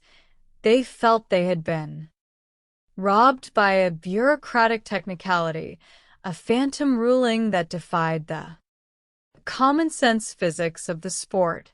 The Patriots, conversely, were handed a miraculous resurrection. Given new life, the Patriots still had to execute. They faced a second down and 10 from the Oakland 42-yard line. Brady, showing the calm that would define his career, completed a series of short passes, driving the team into field goal range. With only fractions of a minute remaining, kicker Adam Vinatieri stepped onto the field for a 45-yard attempt. The snow was now several inches deep, making the simple act of placing the ball on the turf an exercise in precision. Vinatieri knew that a kick of this distance in a literal blizzard was statistically improbable. Yet as the ball was snapped and placed, he struck it cleanly. The ball lifted into the dark, snowy night, cutting through the flakes and sailing directly between the uprights, tying the game and sending it into overtime. It was, by many accounts, the most difficult and spectacular kick in the history of the sport. In overtime, the Patriots won the coin toss under the sudden death rules of the era. They marched down the field, and Vinatieri once again delivered the winning blow. The Patriots were headed to the championship game and, eventually, to their first Super Bowl victory, where they would upset the heavily favored St. Louis Rams in New Orleans. The tuck rule was not just a controversial call, it was the catalyst for a 20-year dynasty. Had the play been ruled a fumble, the Raiders would have won, and Tom Brady might have returned to the bench in the 2002 season as Drew Bledsoe's backup. The trajectory of his entire career and the history of the National Football League hung on a few milliseconds of an arm returning to a quarterback's ribs. It was a play that Charles Woodson would carry with him for the rest of his life, a reminder of how a perfect defensive play could be dissolved by the ink of a rulebook. Book 2, The Autumn Race of the Giants. To understand how Charles Woodson and Tom Brady arrived at that snow-swept field in Foxborough, one must travel back to the autumn of 1997, a season that witnessed what many consider to be the greatest and most intensely debated Heisman Trophy race in collegiate history. It was an era of giants, featuring 4 young men who would go on to redefine their respective positions. At the professional level, Peyton Manning, Charles Woodson, Ryan Leaf, and Randy Moss. The narrative of the 1997 season began in the spring, when Peyton Manning, the spectacular junior quarterback for the University of Tennessee, made a decision that shocked the sporting world. Manning was the consensus #1 prospect for the upcoming National Football League draft. The New York Jets, led by the legendary coach Bill Parcells, held the top selection and were desperately hoping to build their franchise around the cerebral quarterback from Knoxville. The financial temptation was immense. Millions of dollars were waiting for him. Yet, Manning chose to stay. In a packed press conference in Knoxville, Manning announced that he was returning for his senior year. He spoke of wanting to savor the college experience, of wanting to finish what he started, and of pursuing a national championship and an Southeastern Conference title. But beneath the altruistic rhetoric lay a deeper, more personal motivation. Manning was the son of Archie Manning, the beloved quarterback of the Ole Miss Rebels, who had suffered through a brilliant but tragic professional career on terrible teams. Archie had never won a championship, and he had never won the Heisman Trophy, finishing as a runner-up. Peyton was obsessed with avoiding that fate, with building a legacy of victory before entering the professional ranks. Immediately, Manning became the overwhelming favorite for the Heisman Trophy. The media had crowned him before a single pass was thrown in September. It was his trophy to lose, a Lifetime Achievement Award waiting to be delivered at the Downtown Athletic Club in December. But college football is a volatile landscape, and as the autumn leaves began to turn, several formidable challengers emerged from the corners of the nation. In Huntington, West Virginia, a young wide receiver named Randy Moss was putting together a season of breathtaking brilliance. Moss was a physical marvel, standing 6 feet and 5 inches tall, possessing a speed and vertical leap that made him look like a creature from another dimension playing against ordinary mortals. Yet, Moss's journey was complicated by personal adversity. He had lost opportunities at Notre Dame and Florida State due to off-field missteps, finding refuge at Marshall University. He was playing with a massive chip on his shoulder, catching 25 touchdowns and demonstrating a level of dominance that transcended the division in which he played. Meanwhile, on the West Coast, Ryan Leaf was leading the Washington State Cougars on a historic march toward their first Rose Bowl in 7 decades. Leaf was a towering, confident figure with a booming arm and an abrasive, competitive swagger.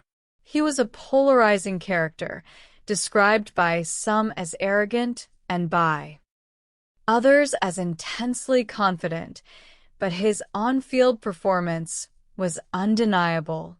He was throwing for massive yardage and leading a team that had long been an afterthought in the Pac-10 conference to the very heights of national relevance.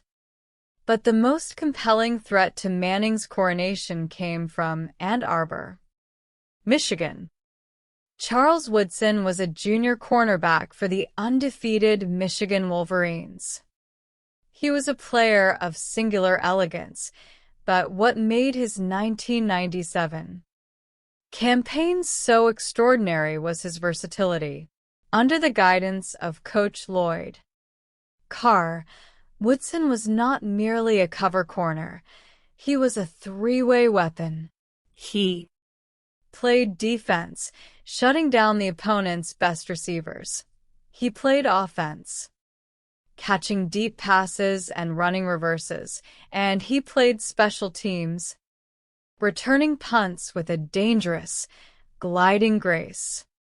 As the season progressed, the Heisman race became a study in regional passions and media narratives. The South was firmly behind Manning, viewing him as the class of college football, a model student athlete who had turned down the pros for the love of the game. The Midwest, however, was rallying around Woodson, arguing that the Heisman should go to the best player in the country, regardless of position. The turning point of the race occurred on 2 Saturdays in November. First, Tennessee faced their perpetual nemesis, the Florida Gators, in the Swamp, a venue where Manning had never won. It was a game that many believed would decide the Heisman. If Manning could beat Florida, the trophy was his. But the Gators' defense harassed Manning all afternoon, forcing turnovers and securing a victory that left Manning's legacy with a familiar, painful asterisk. Though he would recover to put up spectacular numbers against Kentucky and Vanderbilt, the loss to Florida opened the door for his competitors. On the final Saturday of the regular season, Michigan faced their arch-rivals, the Ohio State Buckeyes, in Ann Arbor. It was a game of immense proportions, with a trip to the Rose Bowl and a potential national championship on the line. The Buckeyes had publicly challenged Woodson, with wide receiver David Boston, claiming that Woodson was overrated. Woodson responded with a performance for the ages. He intercepted a pass in the end zone to stop an Ohio State drive. He caught a 37-yard pass on offense to set up a Michigan touchdown. And in the game's defining moment, he fielded a punt at his own 23-yard line, shook off several defenders, and glided 77 yards down the sideline for a touchdown, striking the iconic Heisman pose as he crossed the goal line. It was a signature moment, the kind of spectacular, nationally televised performance that Heisman campaigns are built upon. By the time the 4 finalists arrived in New York in December, the momentum had shifted. The downtown athletic club was filled with tension. The voters, consisting of 870 members of the media and 50 former winners, were deeply divided. Many traditionalists argued that a defensive player should never win the award, as the trophy itself featured a figure carrying a football. They believed the Heisman was designed for quarterbacks and running backs. But when the envelope was opened, it was Charles Woodson's name that was announced. Woodson had made history, becoming the first primarily defensive player to win the Heisman Trophy. Manning finished as the runner-up, a bitter disappointment for the Tennessee faithful who felt their golden boy had been robbed of his destiny. The reaction in Knoxville was fierce, with fans accusing the national media of bias and throwing rocks at television production trucks. Yet, looking back, the 1997 Heisman class remains one of the most talented and influential in the history of the sport. Woodson, Manning, and Moss would all go on to have Hall of Fame professional careers, redefining how their positions were played. They were a singular collection of talent, born of an autumn where every Saturday felt like a battle for the ages. Book 3, The Tycoon and the Condemnation of Triumph. While the young men of the American gridiron were battling for trophies in the snow and the autumn rain, a very different kind of drama was unfolding across the Atlantic, in a nation where sport, politics, and media were being fused into a singular weapon of personal power. This was the story of Silvio Berlusconi and the rise of Associazione Calcio Milan. Italy in the late 20th century was a society caught in a state of profound stagnation. The political system was dominated by the permanent rule of the Christian Democrats, a party that had held power since the end of the Second World War to prevent the rise of the Italian Communist Party, which was the largest in Western Europe. This permanent occupation of power had led to deep-seated corruption, bureaucratic laziness, and a sense among the Italian people that nothing would ever change. The 1970s had been marked by the leaden years of domestic terrorism, leaving the country with a gloomy, anxious atmosphere.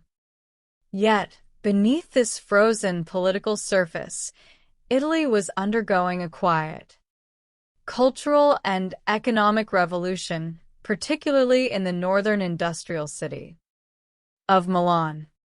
Milan in the late 70s and early 80s was transforming itself from a gray, industrial town into the fashion and design capital of the Western world. It was the city of Giorgio Armani and Gianni Versace, a place of vibrant entrepreneurial energy, style, and modern ambition. It was into this environment that Silvio Berlusconi emerged as a force of nature. Berlusconi was a middle-class Milanese man of immense ambition and personal charm. He had begun his career as a real estate developer building master-plan mini-cities like Milano 2 on the outskirts of the city. These developments were designed with a modern, family-friendly aesthetic, featuring underground cables, green spaces, and a clean, optimistic environment that contrasted sharply with the chaotic streets of historic Milan. But Berlusconi's true genius lay in his understanding of the power of media. In the late 70s, Italian law prohibited the creation of private national television networks, maintaining a state monopoly over broadcasting. Berlusconi, however, found a clever loophole. He acquired local television stations across the country and sent them videotapes of the same programs, instructing them to broadcast them with a difference of only a few seconds. Technically, these were local broadcasts, but practically, they created Italy's first national commercial television network. Berlusconi did not offer his viewers the serious, educational programming of the state broadcaster. Instead, he gave them colorful, light-hearted, and hedonistic entertainment. He filled the airwaves with American television series variety shows featuring glamorous dancers and a relentless stream of advertising. He became an entrepreneur of emotions, selling a lifestyle of pleasure, optimism, and consumption to a nation that had long been starved of color.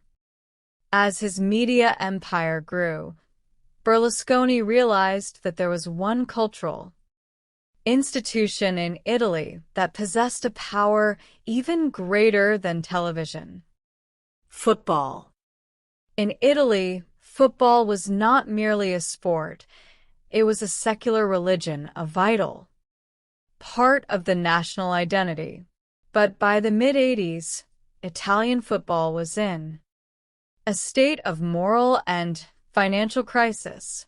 The Totò match-fixing scandal of 1980 had resulted in several players being suspended and storied clubs, including Associazione Calcio Milan, being relegated to the second division. Milan was on the verge of bankruptcy, a faded giant that had not won a European Cup in nearly 20 years.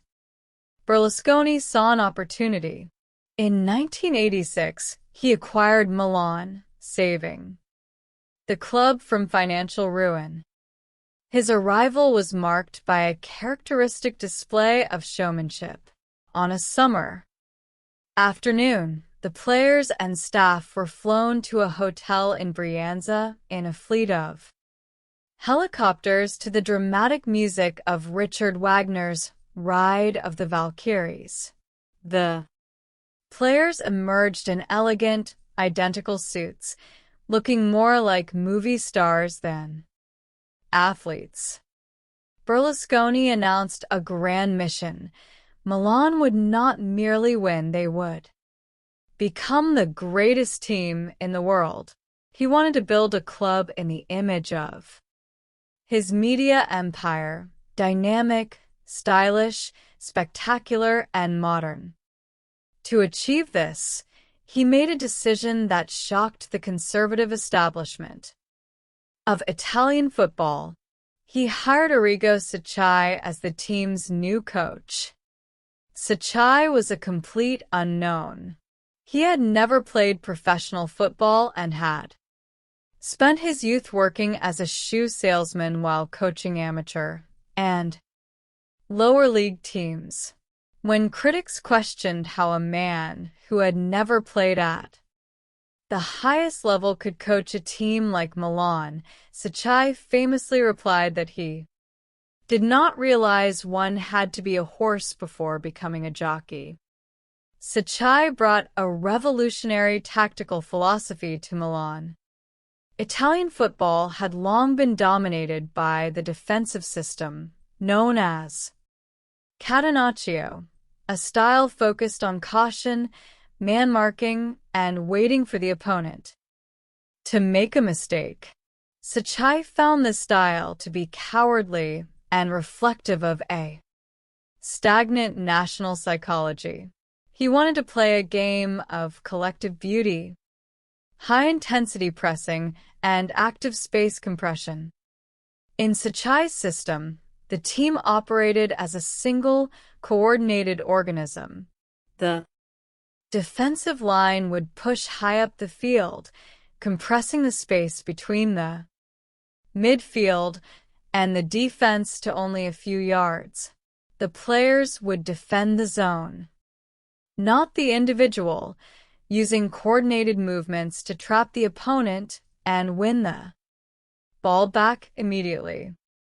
To implement this demanding system, Berlusconi provided Sacchi with an extraordinary collection of talent, highlighted by the Dutch trio of Ruud Gullit, Marco van Basten, and Frank Rijkaard.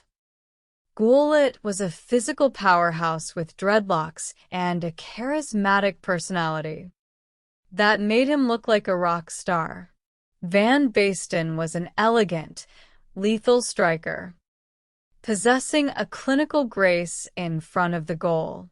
Rijkaard was the versatile midfield general who provided the physical presence and tactical intelligence to anchor the system. The results were spectacular.